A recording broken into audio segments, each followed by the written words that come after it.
ప్రతిరోజు కొన్ని కోట్ల మంది చూస్తున్న social media Facebook, WhatsApp, Instagram ద్వారా మీ వ్యాపారం real estate promotions and publicity చేయబడిన స్క్రీన్ మీద ఉన్న నెంబర్ కాల్ చేయండి. LBR digital marketing. Thalapathy Vijay Joseph గారండి సింగిల్గా సింహంలాగా మగాడిలాగా కులం మతం అని రాజకీయాలు చేయకుండా సింగిల్గా నిలబడి ఫస్ట్ టైమే ముఖ్యమంత్రి అయిపోయారండి. ఎస్, మీరు విన్నది నిజమండి.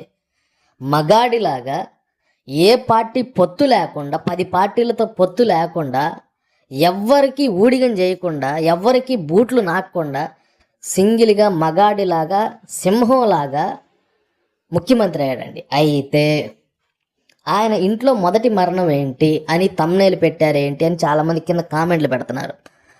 అసలు నిజం చెప్తాను, మొదటి ముఖ్యమంత్రి మొదటి ముఖ్యమంత్రి విజయ్ జోసెఫ్ గారి ఇంట్లో ఒక మరణం జరిగిందండి. ఎంతమందికి తెలుసు? ఇది భయంకరమైన మరణం అన్నమాట.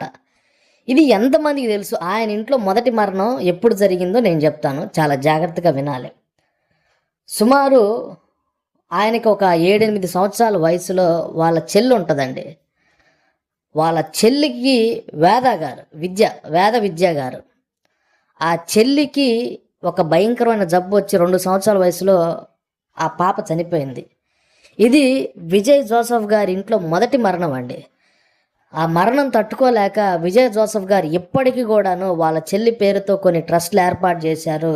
అంటే అర్థం చేసుకోండి, ముఖ్యమంత్రి గారు విజయ్ జోసెఫ్ గారి ఇంట్లో మొదటి మరణం సుమారు ఒక 40 సంవత్సరాల క్రితం జరిగిందండి. ఇది నిజంగా చాలా బాధాకరమైనటువంటి విషయం అండి. అప్పటి నుంచి వాళ్ళ చెల్లిని గుర్తు చేసుకొని విజయ్ జోసెఫ్ గారు ఎంతోమంది పేదలకి హెల్ప్ చేశారంట. దీని గురించి మీ అభిప్రాయం కింద కామెంట్ అయితే చేయండి.